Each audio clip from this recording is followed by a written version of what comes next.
Assalamualaikum warahmatullahi wabarakatuh. Ketemu lagi dengan saya Erwin di channel Erwin Story.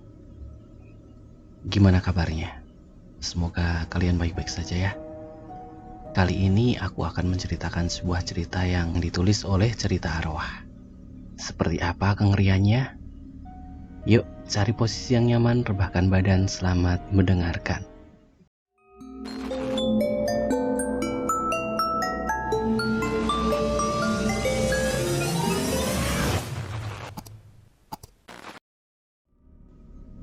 Di tahun 2002, Purwanti mendaftarkan dirinya menjadi ART di perusahaan penyalur tenaga kerja di daerah Jakarta.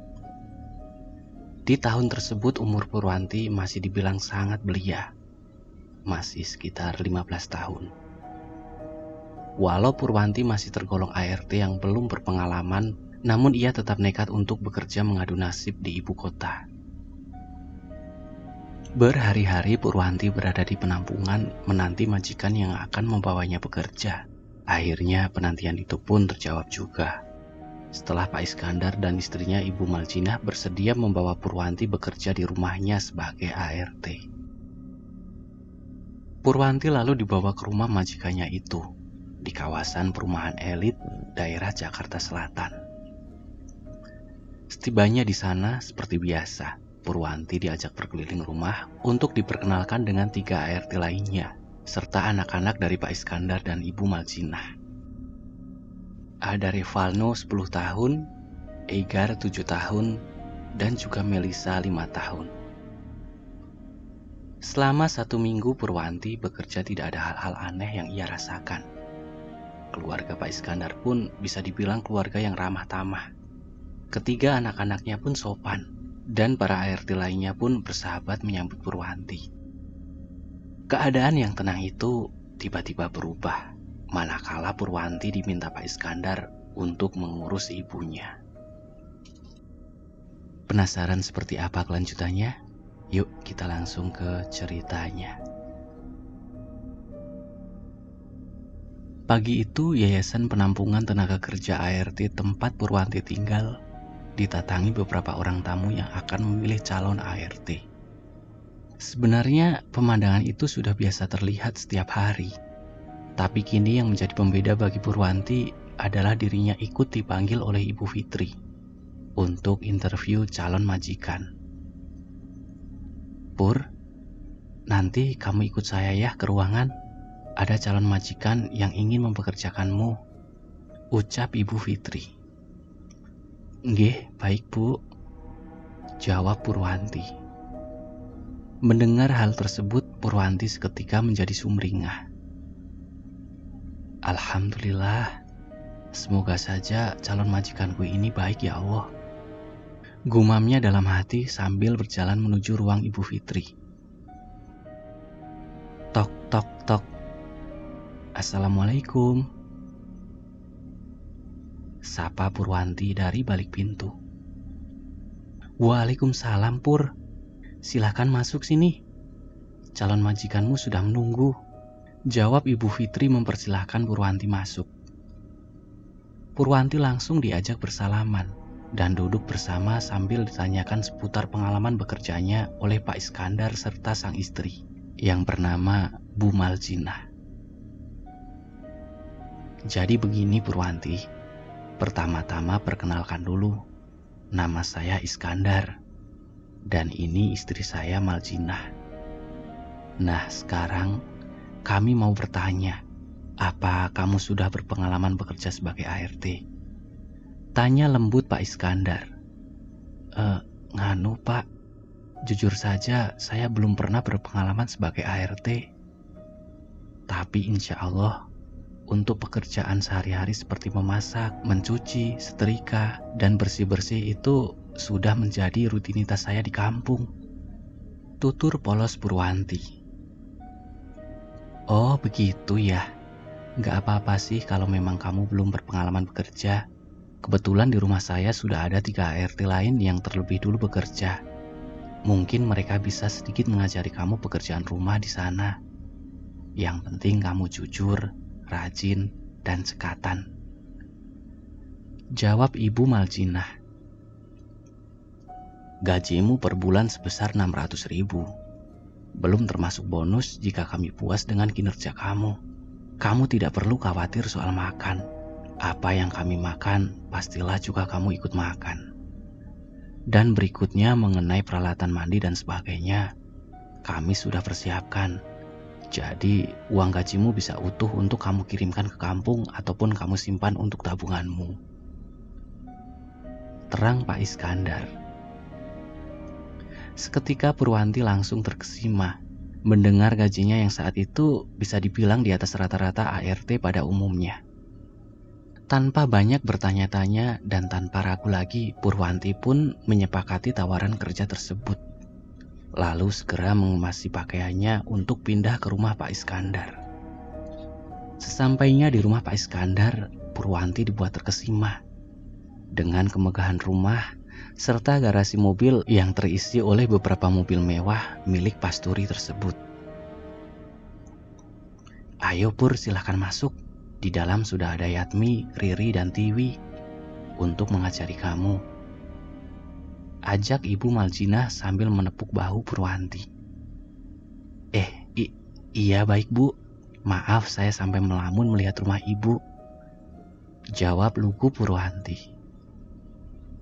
Purwanti langsung diajak berkeliling rumah mewah milik Pasturi majikannya itu, serta diperkenalkan 3 orang anaknya. Singkat cerita, selama Purwanti 7 hari bekerja di sana, tidak ada kesan aneh ataupun hal yang mencurigakan di rumah itu. Semua pun berjalan dengan apa adanya. Sampai pada akhirnya, Purwanti dipanggil oleh Pak Iskandar serta Ibu Maljinah untuk berbicara. Jadi gimana Pur perasaan kamu bekerja di sini? Tanya Pak Iskandar berbahasa basi. Alhamdulillah betah Pak.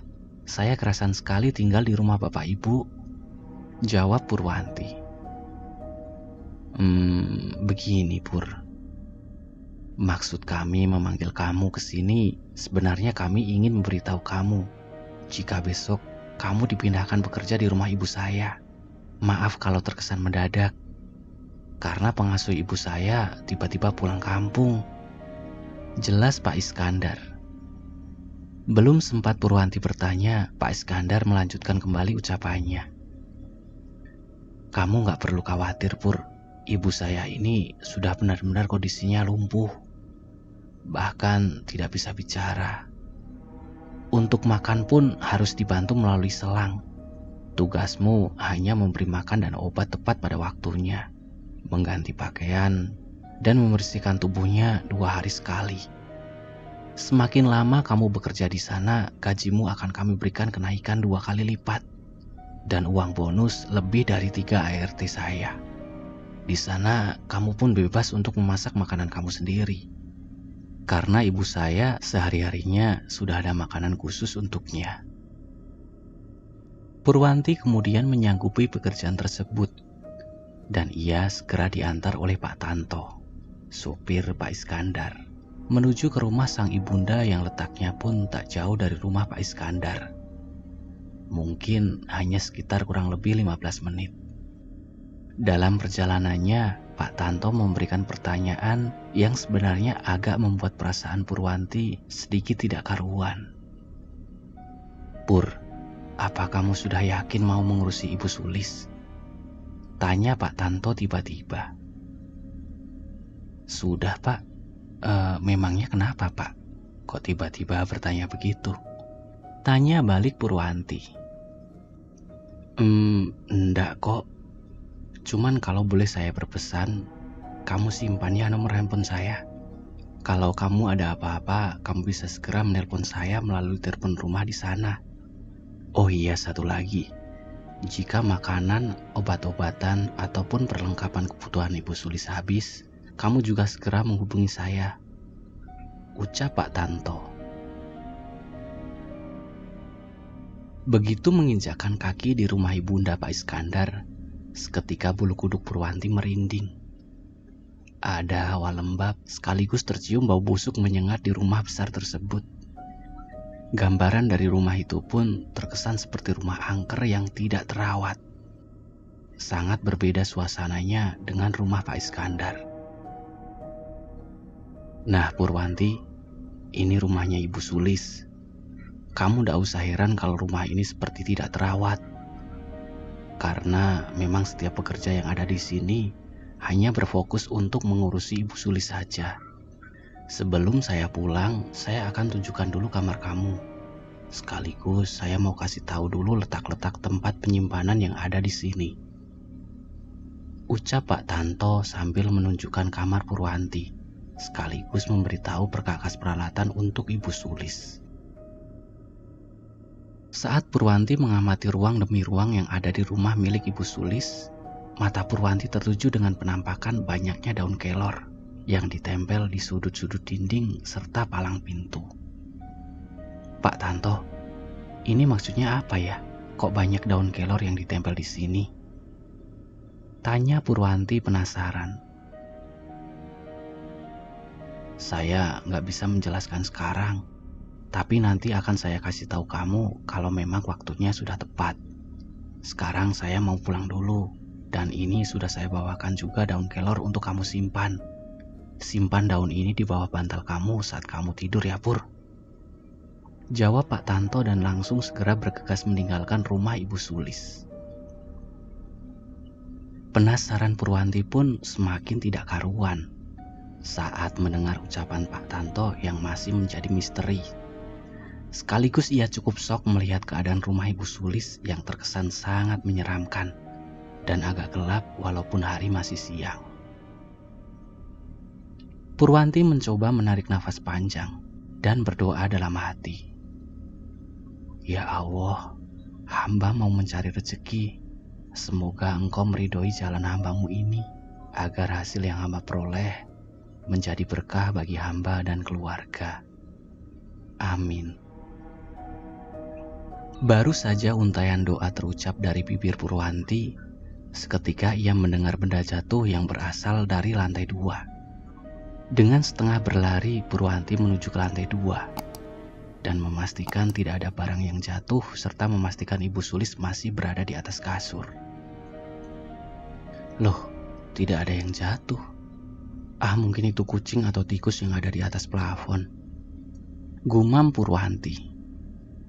Sambil menunggu jam makan siang, Purwanti yang memang pada dasarnya adalah orang yang resik, ia menghabiskan waktu untuk bersih-bersih rumah serta mencopot beberapa daun kelor kering di beberapa sudut dinding walaupun tanpa disuruh. Daun kering gini ya harus dibuang saja supaya tidak merusak pemandangan. Biar nanti tak cari lagi gantinya daun kelor yang masih segar di pekarangan rumah. Batin Purwanti. Setelah Purwanti selesai bersih-bersih rumah, ia segera beranjak ke dapur mempersiapkan oatmeal instan untuk makan siang Ibu Sulis, serta obat-obatannya. Purwanti masih ingat akan pesan-pesan majikannya itu. Jika ingin memberi makan Ibu Sulis pada pukul 12 siang, 6 sore, dan 6 pagi. Berikut dengan instruksi tata cara menggunakan selang NGT. Tepat jam 12 siang, Purwanti kembali masuk ke dalam kamar Ibu Sulis. Dengan lembut Purwanti membangunkan majikannya yang sepertinya sudah berumur lebih dari 60 tahun. Purwanti mengusap-usap sang majikannya sambil lirih memanggil namanya. Assalamualaikum Ibu Sulis. Maaf Bu, Purwanti ganggu tidurnya. Sekarang waktunya Ibu Sulis makan siang dan minum obatnya ya Bu. Habis itu baru Ibu Sulis boleh tidur lagi ya. Buka pembicaraan Purwanti dengan lembut. Tak lama Ibu Sulis pun membuka matanya. Namun saat Ibu Sulis membuka mata, ada tatapan amarah begitu ia pertama kali melihat Purwanti di hadapannya. Tenang Bu, mungkin Ibu masih asing sama saya. Karena saya baru hari ini bekerja di rumah Ibu. Oh iya, nama saya Purwanti Bu. Asal saya dari Jawa Timur. Kalau Ibu namanya Ibu Sulis ya. Salam kenal ya Bu. Doa saya semoga Ibu Sulis bisa segera cepat dipulihkan oleh Allah. Amin. Ucap Purwanti mengajak berbicara sang majikan, sambil kedua tangannya dengan cekatan mengisi selang NGT dengan bubur oatmeal. Purwanti mengerti jika sang majikannya itu sudah tidak bisa berbicara lagi, tapi ia yakin Ibu Sulis masih bisa mendengar suara Purwanti. Ada rasa iba manakala Purwanti menyaksikan jika sang majikannya itu menderita ketika diberi makan melalui selang dari hidung yang langsung tersambung menuju pencernaan. Ibu Sulis tidak nyaman ya Bu, tapi sabar ya Bu. Ini demi kebaikan Ibu. Kalau Ibu gak makan, nanti Ibu gak akan sembuh. Tutur Purwanti mencoba menyemangati Ibu Sulis. Purwanti yang sedari tadi agak terganggu dengan bau busuk di kamar Ibu Sulis, kemudian segera membersihkan kamar beliau. Namun alangkah terkejutnya Purwanti saat mendapati bagian tubuh belakang Ibu Sulis sudah ada luka menganga yang dipenuhi belatung serta nanah. Sebenarnya ini adalah kali pertama Purwanti mengurus orang sakit, apalagi dengan keadaan mengkhawatirkan seperti itu. Namun karena niat dan tekad Purwanti yang besar untuk bekerja sungguh-sungguh, ia kesampingkan rasa jijik serta mualnya saat membersihkan tubuh Ibu Sulis. Setelah selesai Purwanti menggantikan baju Ibu Sulis dan membersihkan luka di bagian punggung majikannya itu, Purwanti kemudian berniat membawa Ibu Sulis menuju ke lantai 1. Ibu Sulis, maaf ya Bu kalau saya lancang. Tapi saya mau Ibu sesekali pindah tempat ya Bu, biar Ibu tidak jenuh di rumah Ibu sendiri. Ucap Purwanti seraya membopong tubuh renta Ibu Sulis di pangkunya ke lantai 1. Purwanti lalu merebahkan tubuh Ibu Sulis di sofa mewah sambil menyalakan televisi agar Ibu Sulis tidak merasa jenuh. Sesekali Purwanti masih terus mengajak Ibu Sulis berinteraksi. Walaupun Ibu Sulis tidak bisa berbicara dan sama sekali tidak bergerak, namun kini ada perbedaan dari sorot mata yang terpancar lebih bersahabat dengan Purwanti. Bahkan Ibu Sulis sampai menitikkan air mata. Saat Purwanti dan Ibu Sulis berada di ruang keluarga, tiba-tiba muncul kembali semilir angin di tengkuk Purwanti yang seketika membuat ia merinding. Purwanti pun dengan jelas mendengar suara. "Pergi kamu dari sini." Suara itu sangat jelas dan menggema di telinganya. Astagfirullahaladzim, suara apa itu barusan? Teriak Purwanti seketika. Purwanti melihat ke arah Ibu Sulis. Namun tatapan mata beliau seperti menunjukkan ke arah lain dengan mimik wajah yang begitu ketakutan. Saat Purwanti menoleh ke arah yang sama dengan tatapan Ibu Sulis, di sana ia melihat ada sebuah siluet bayangan hitam yang tiba-tiba hilang menembus tembok. Sontak kejadian tersebut membuat lutut Purwanti lemas seketika. Rupanya kejadian itu membuat Purwanti merasa tidak betah bekerja di rumah Ibu Sulis. Purwanti pun segera menelpon Pak Tanto berbekal secari kertas nomor HP beliau yang sengaja ditinggalkan. "Assalamualaikum Pak Tanto, ini saya Purwanti Pak. Nganu Pak, apa Bapak bisa kesini segera?" Ucap Purwanti agak gelagapan. "Waalaikumsalam Pur. Loh, ada apa? Kok kamu seperti orang panik begitu toh Pur?" Tanya Pak Tanto di seberang sana. "Pokoknya saya minta tolong Pak, kesini saja cepat. Sekali lagi saya benar-benar minta tolong banget Pak." Tak lama setelah Purwanti merengek di telepon, Pak Tanto segera datang. Begitu Pak Tanto masuk ke dalam rumah, ia tak sengaja melihat ke arah sudut dinding dan palang pintu jika daun kelor yang dipasang sudah tidak ada pada tempatnya. "Pur, apa kamu tahu kemana daun-daun kelor yang ditempelkan di dinding itu?" Ucap Pak Tanto. "Nganu Pak Tanto, tadi beberapa daun kelor yang sudah kering itu memang sengaja saya buang. Niatnya nanti saya mau menggantinya dengan daun kelor yang baru apabila diperlukan, jawab Purwanti. Aduh Purwanti, kamu jangan sembrono begitu. Tunggu sebentar, saya mau mencarikan dulu daun kelor di pekarangan rumah untuk ditempelkan kembali, bentak Pak Tanto sambil dirinya bergegas mencarikan daun kelor.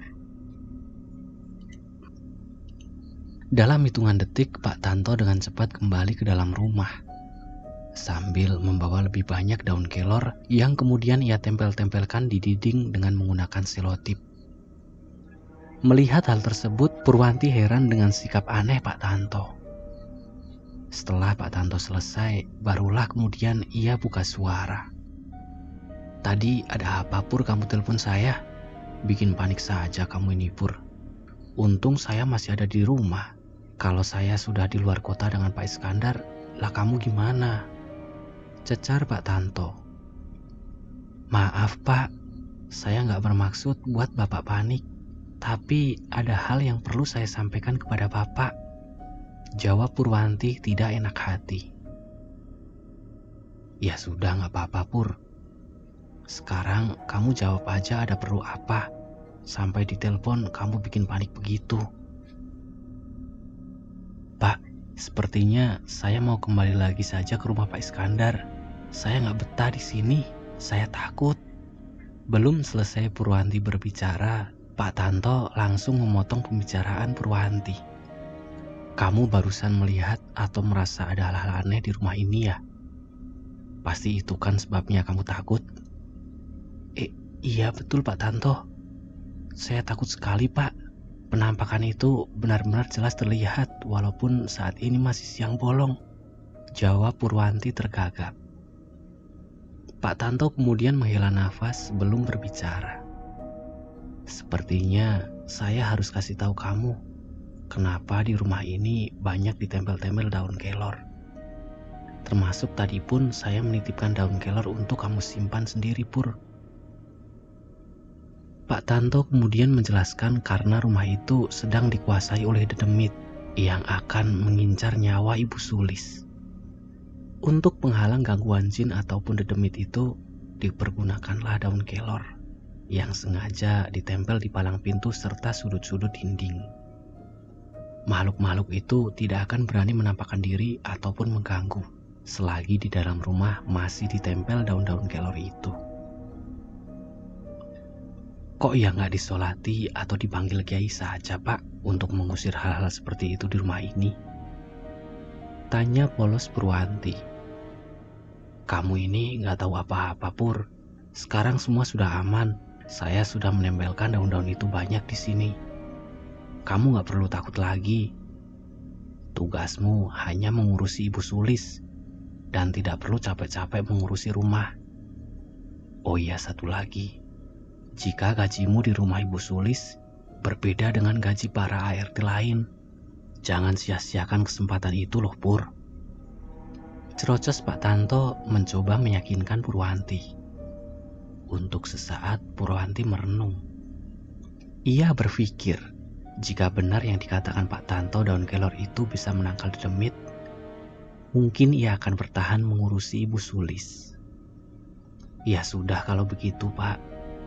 Saya coba dulu semampu saya bertahan. Tapi kalau saya masih nggak betah gimana Pak? Tanya Purwanti. Gampang itu. Kalau kamu memang sudah benar-benar tidak kuat, ya wis, saya bisa apa? Tapi jangan sekali-kali kamu kabur ya Pur. Kalau kamu kabur, malah nyawa kamu yang jadi ancaman. Ucap Pak Tanto. Loh kok semakin menakutkan sih Pak bahasanya? Jangan buat saya takut dong Pak. Rengek Purwanti lagi. Serius Pur, kalau kamu sudah gak kuat ya wis gak apa-apa.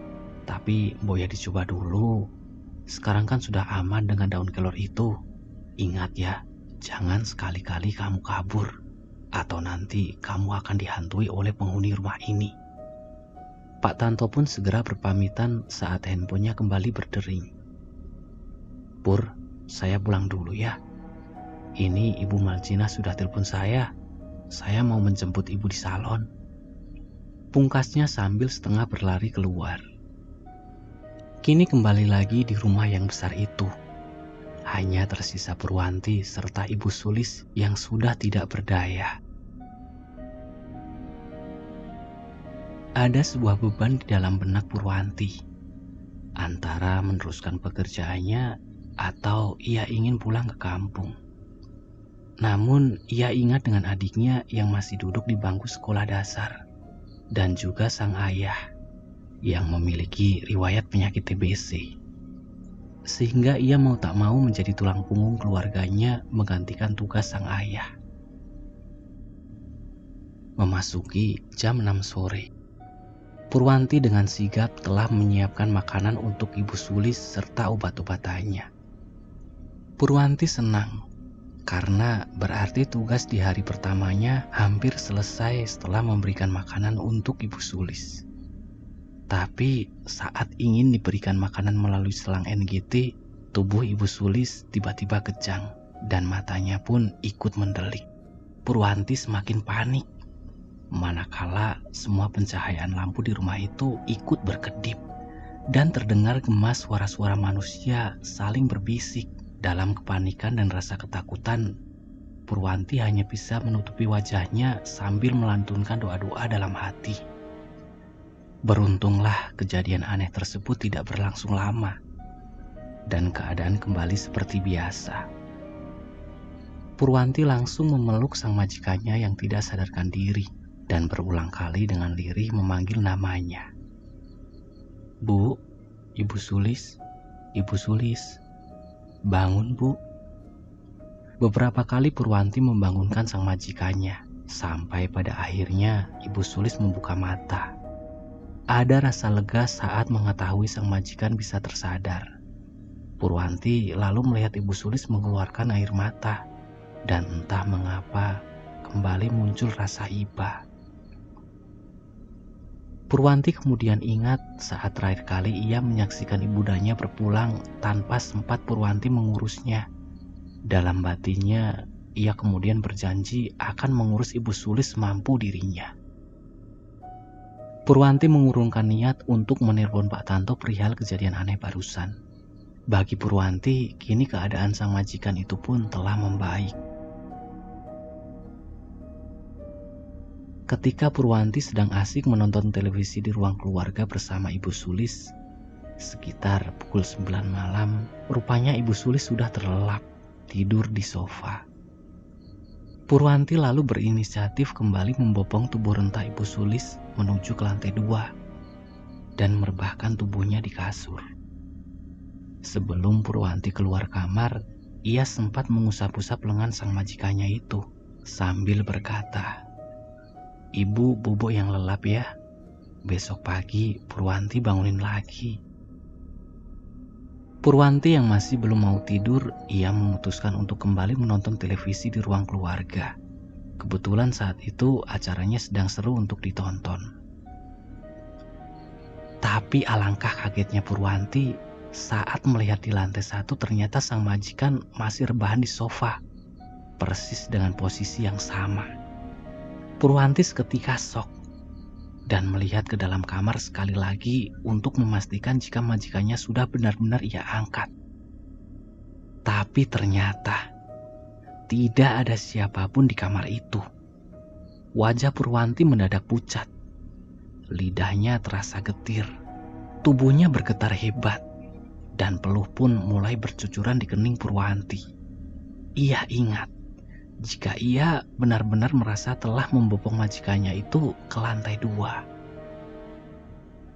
Saking ketakutannya Purwanti saat itu sampai tidak berani untuk mendekati Ibu Sulis yang masih tertidur di atas sofa.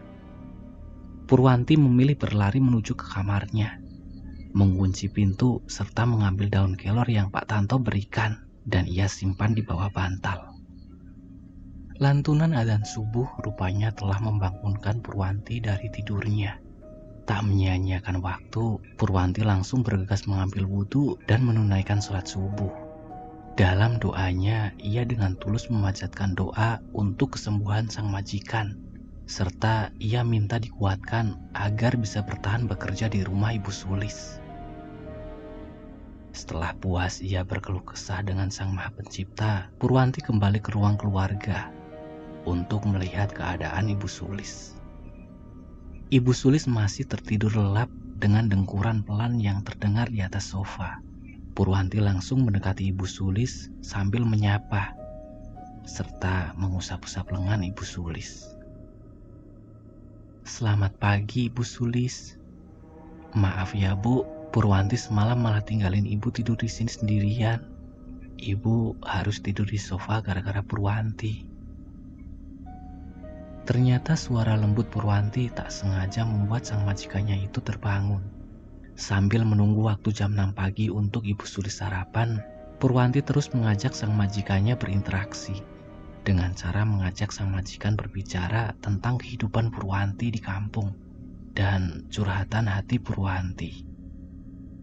Ibu Sulis mencoba merespon ucapan Purwanti dengan mengedipkan mata, dan tatapannya kini semakin nanar seperti menahan tangis.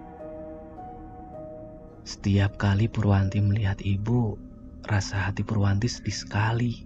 Purwanti selalu teringat akan almarhum ibu kandung Purwanti yang kini sudah berpulang. Ngomong-ngomong, ibu gak keberatan kan kalau Purwanti anggap Ibu Sulis layaknya ibu ataupun nenek Purwanti sendiri? Kalau ibu memperbolehkan, coba dong kedipkan mata ibu 3 kali ya. Pinta Purwanti sambil tersenyum hangat. Ibu Sulis pun merespon dengan mengedipkan matanya 3 kali, sesuai permintaan Purwanti. Purwanti tersenyum girang saat mengetahui sang majikannya itu bisa merespon sesuai permintaannya. Ya, maklum saja. Sedari kecil, Purwanti memang kurang merasakan kasih sayang seorang ibu ataupun nenek karena mereka sudah terlebih dahulu berpulang. Jadi saat ini Purwanti seperti menemukan sebuah ikatan batin dengan Ibu Sulis. Setelah Purwanti puas berbicara ngalor ngidul dengan sang majikan, Purwanti ingat akan tugasnya untuk memberi makan Ibu Sulis dan memberikan obat-obatannya. "Ibu, sekarang kalau diurus sama Purwanti, Ibu dibersihkan badannya setiap hari sekali ya. Biar luka Ibu cepat sembuh, dan biar Ibu Sulis nyaman kalau tubuh Ibu bersih," ucap Purwanti sambil memboyong tubuh Ibu Sulis ke dalam kamar mandi untuk dimandikan setelah memberikan sarapan.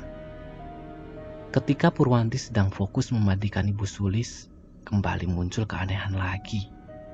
Kini ia jelas mendengar suara pintu dibanting kuat sekali. Brak! Sampai Purwanti berkali-kali beristighfar.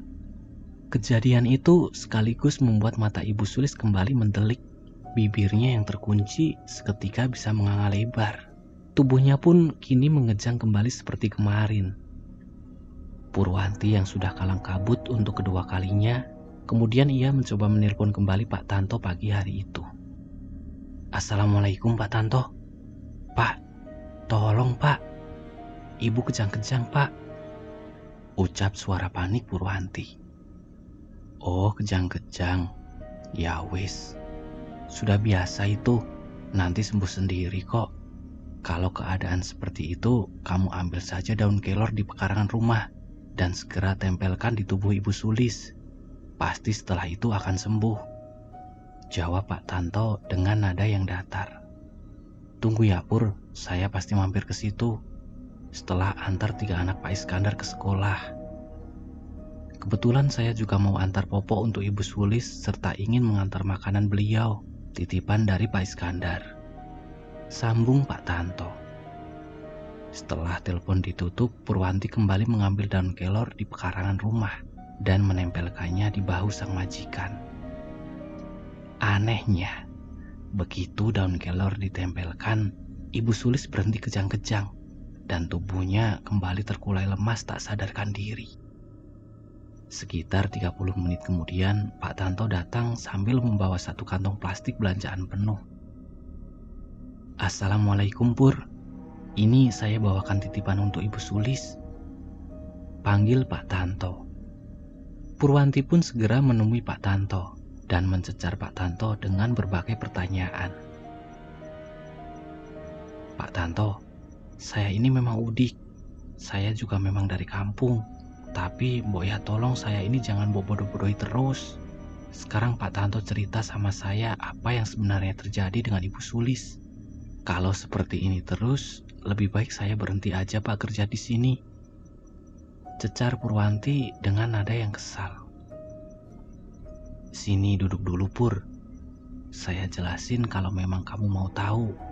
Sebelumnya maaf loh ya, bukannya saya nggak mau jujur, tapi..." Belum selesai Pak Tanto bercerita, Purwanti sudah terlebih dulu menyela pembicaraan. "Tapi apa Pak? Tapi mau menumbalkan saya di rumah ini?" teriak Purwanti yang sebenarnya merasa sudah tidak kuat dengan gangguan makhluk halus walaupun baru 2 hari bekerja di rumah sang majikan. Jangan keras-keras Pur, nanti terdengar oleh Ibu Sulis. Ya sudah, saya akan jujur sama kamu tentang rahasia besar keluarga ini. Pak Tanto kemudian menjelaskan jika dulu sudah bekerja lama di keluarga Ibu Sulis. Dan ternyata Pak Iskandar bukanlah anak kandung dari Ibu Sulis, melainkan anak adiknya yang bernama Pak Bisono. Ibu Sulis dan suaminya bisa dibilang sukses. Dalam usahanya mempunyai banyak toko material di berbagai titik. Oleh karena kebaikan hati Ibu Sulis, ia tidak ingin mengecap kesuksesan itu sendirian. Ibu Sulis turut mengajak sang adik Bisono, yang memang saat itu keadaan keuangannya jauh di bawah Ibu Sulis. Bertahun-tahun bekerja bersama sang kakak membuat Pak Bisono mantap ingin membuat usahanya sendiri.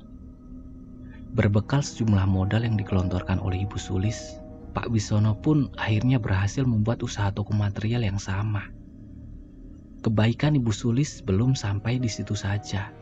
Ia pun sukarela memerintahkan Pak Tanto untuk berpindah majikan ke adiknya, yaitu Pak Bisono, supaya membantu mengembangkan usaha yang baru dirintisnya. Awalnya Pak Tanto jelas menolak keinginan Ibu Sulis. Namun Ibu Sulis selalu berucap, "Tolong saja adik saya dulu ya Tanto. Dia kan baru menggeluti dunia bisnis. Saya mau dia juga bisa sukses seperti saya." Mendengar hal itu, Pak Tanto pun menjadi luluh hatinya.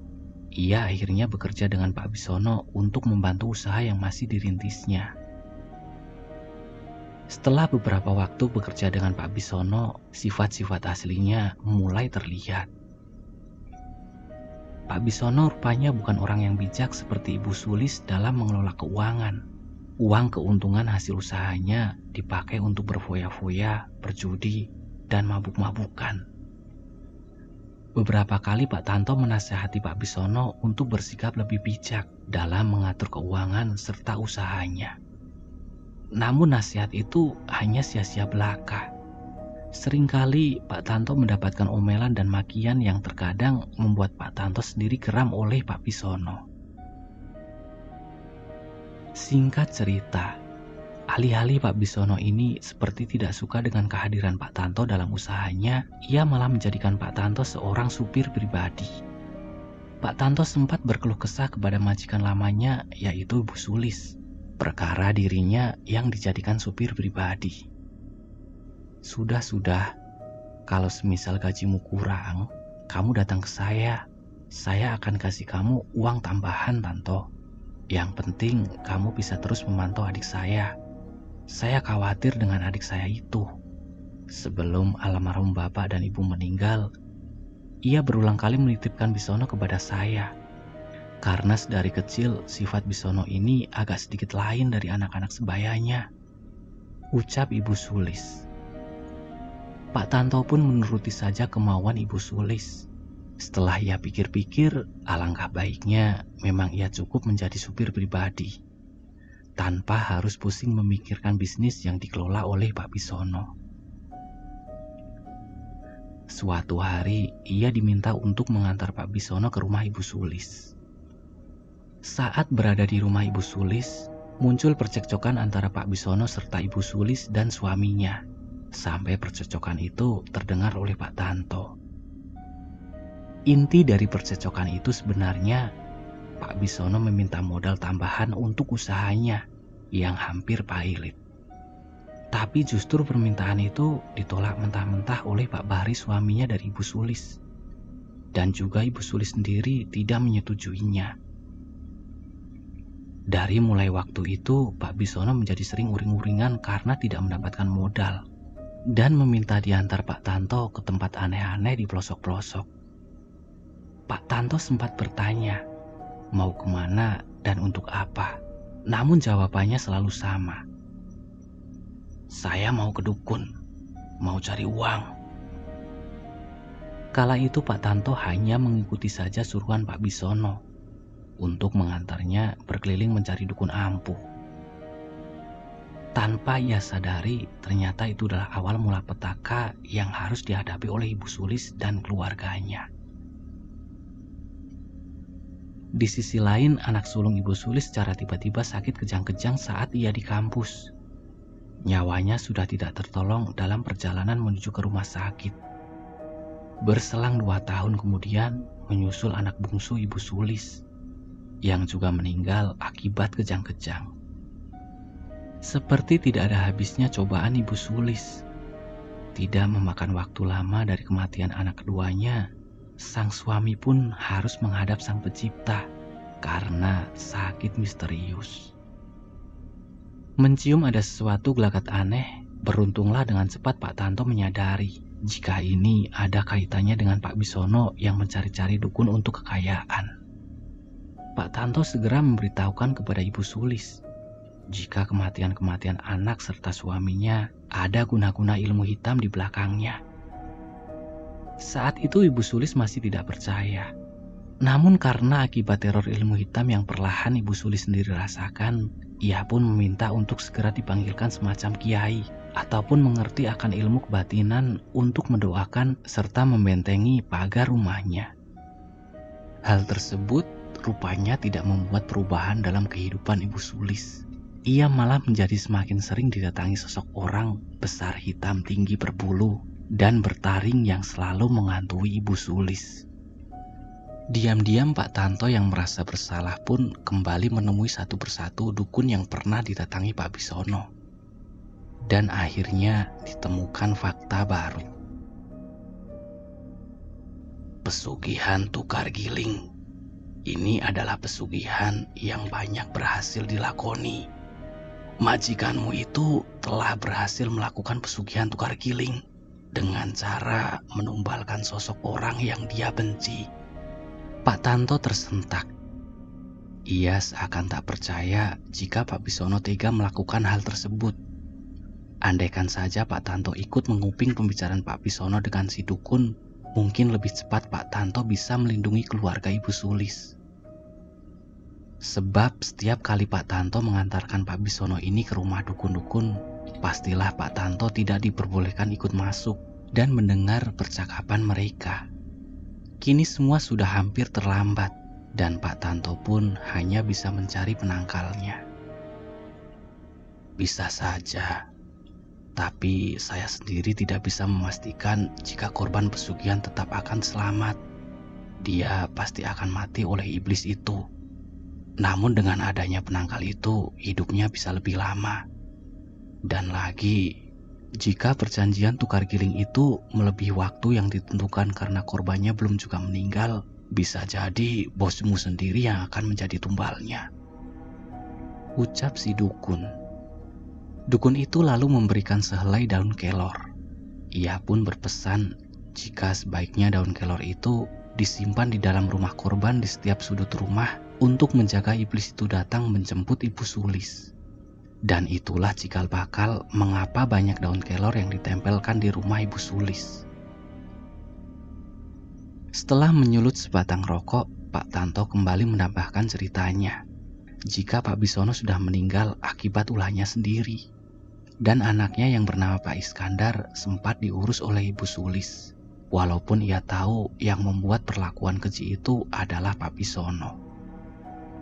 Lama-kelamaan kondisi Ibu Sulis semakin memprihatinkan. Walaupun rumahnya sudah banyak ditempelkan daun kelor, rupanya si iblis masih saja mengincar jiwa Ibu Sulis. Sebelum Ibu Sulis jatuh dan lumpuh seperti saat ini, ia sempat memanggil Pak Iskandar yang sudah beranjak dewasa dan menceritakan semua kebenaran yang dialami oleh Ibu Sulis. Oleh karena rasa penyesalan yang dalam tersebut, sampai detik ini Pak Iskandar tak kuasa bertemu lagi dengan Ibu Sulis. Ia hanya menitipkan Ibu Sulis kepada ART di rumah beliau, serta Pak Tanto yang juga bertugas untuk menjaga Ibu Sulis. Mendengar semua cerita pahit tersebut, Purwanti pun ikut menangis haru. Ia tidak menyangka ternyata sang majikan jomponya itu sebenarnya memiliki hati bak malaikat. Namun sayangnya, orang terdekatnya sendiri yang dengan tega menghancurkan kebahagiaan Ibu Sulis. Bukannya Purwanti takut, ia malah semakin berani untuk menjaga Ibu Sulis dari segala macam gangguan yang ada di rumah itu. Lalu, apa benar, Pak, mengenai ART yang meninggal jika kabur itu? Tanya polos Purwanti sambil sesenggukan. Oh, itu ya. Itu nggak benar. Cuma sejujurnya sudah seringkali ART di rumah Ibu Sulis ini banyak yang kabur karena ketakutan. Mereka pasti takut dengan banyaknya kejadian di rumah ini, pungkasnya. Setelah menghabiskan sebatang rokoknya dan berbicara panjang lebar mengenai rahasia keluarga ini, Pak Tanto lalu pamit pulang. Purwanti pun kembali menjalani aktivitasnya merawat dan menemani Ibu Sulis seperti biasa. Menjelang malam hari saat Purwanti lapar ingin masak mie instan di dapur, Purwanti dikagetkan dengan pantulan bayangan Ibu Sulis di kaca dapur sedang berdiri dan menatap tajam dirinya dari belakang. Astagfirullahaladzim, ucap Purwanti sambil refleks menengok ke arah belakang. Bulu kuduk Purwanti seketika berdiri karena ia ingat sang majikan itu lumpuh. Karena ia ingat sang majikannya itu lumpuh dan tidak bisa berdiri. Walaupun agak sedikit membuat takut dan terkejut, namun Purwanti kini tidak gentar. Muncul keberanian yang entah dari mana datangnya untuk tidak takut menghadapi gangguan dan teror yang ada di rumah ini. Ia segera melantunkan ayat kursi yang sudah dia hafal, serta bibirnya terus-menerus berzikir kepada Yang Maha Kuasa. Tidak hanya berhenti sampai di situ saja gangguan yang dialami oleh Purwanti. Saat malam hari Purwanti tertidur, ia terbangun karena mendengar dengkuran Ibu Sulis yang seperti ada di dekatnya. Sontak Purwanti langsung melihat ke arah sisi tempat tidur. Tapi memang tidak ada orang lain selain dirinya di kamar. Tidak mau ambil pusing, Purwanti kembali melanjutkan tidurnya lagi. Namun suara dengkuran itu semakin keras terdengar, sehingga membuat Purwanti penasaran melihat ke arah sumber suara yang rupanya suara itu berasal dari bawah tempat tidurnya. Mata Purwanti seketika terbelalak saat melihat ternyata di bawah tempat tidur ada Ibu Sulis yang sedang berbaring dengan mulut menyirikai serta tatapan mata kosong dan rambut putih panjangnya yang terurai menoleh ke arah Purwanti. Purwanti menjerit histeris dan berlari ke kamar Ibu Sulis. Purwanti tak peduli dirinya dianggap lancang karena memilih tidur satu ranjang dengan sang majikan saat malam itu. Sebab Purwanti benar-benar dibuat ketakutan. Di keesokan harinya, Purwanti memberanikan diri untuk meminta teman seorang ART lain yang mungkin bisa menemani Purwanti di rumah Ibu Sulis. Purwanti beranggapan jika ia ada teman lagi, mungkin Purwanti tidak begitu ketakutan. Hal tersebut ia utarakan kepada Pak Tanto. Oh, begitu permintaanmu, Topur.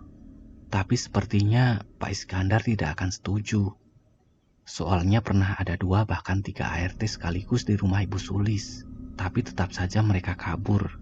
Selain itu menurut Pak Iskandar, jika ada 2 ART di rumah Ibu Sulis, mereka jadi tidak fokus merawat Ibu Sulis dan malah asik menggosip dan sibuk menonton TV saja kerjaannya. Mendengar jawaban Pak Tanto, Purwanti hanya bisa menelan ludah. Ia mengerti jika kemauannya itu hanya akan sia-sia saja. Tidak ada pilihan lain bagi Purwanti. Mau tak mau, ia harus berjuang sendiri di rumah majikannya itu, sampai waktu yang tidak ditentukan. Hari ke hari tidak pernah terlewatkan satupun kejadian mistis yang dialami oleh Purwanti. Dari mulai skala yang kecil, seperti melihat sekelebat bayangan hitam, suara derap langkah yang menuju ke lantai 2, kemudian berlanjut ke teror dengan skala yang lebih besar, seperti rep-repan oleh berbagai macam bentuk dedemit dari mulai kuntilanak, pocong, sampai dengan sosok genderuwo. Lalu terdengar suara orang yang memanggil nama Purwanti dengan nada seperti bisik-bisik, suara pintu yang dibanting keras, benda yang bergeser dengan sendirinya, dan yang paling akhir adalah kategori skala teror yang sangat mengganggu, yaitu sosok yang menyerupai Ibu Sulis, namun dengan wajah yang sangat mengerikan. Serta seringkali kedua pergelangan kaki Purwanti seperti terasa ada tangan dingin yang mencengkram, sehingga membuat Purwanti sulit untuk bergerak. Entah karena Purwanti memiliki tekad sebesar gunung untuk mencari nafkah, semua ketakutan itu perlahan sirna, dan bahkan Purwanti bisa berdamai dengan lingkungan sekitarnya itu. Kabar baiknya, Purwanti sendiri bisa memecahkan rekor ART di rumah Ibu Sulis yang bekerja terlama selama 2,5 bulan.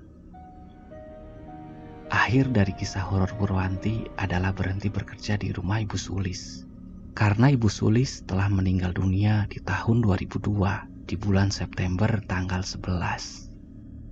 Seminggu sebelum Ibu Sulis meninggal, Purwanti sempat dimimpikan oleh 2 orang anak remaja, serta seorang pria yang mungkin berusia 40 tahunan. Mereka tidak berbicara apa-apa kepada Purwanti, namun hanya menyunggingkan senyum yang hangat. Mimpi itu terasa jelas dan seperti nyata di ingatan Purwanti. Saat Purwanti membersihkan meja-meja yang berdebu di kamar Ibu Sulis, ia tak sengaja melihat foto usang keluarga Ibu Sulis yang masih utuh. Purwanti seketika tersadar jika 2 remaja tersebut dan seorang lelaki yang berumur lebih dari 40 tahun itu rupanya adalah kedua anak dan suami Ibu Sulis yang sudah meninggal.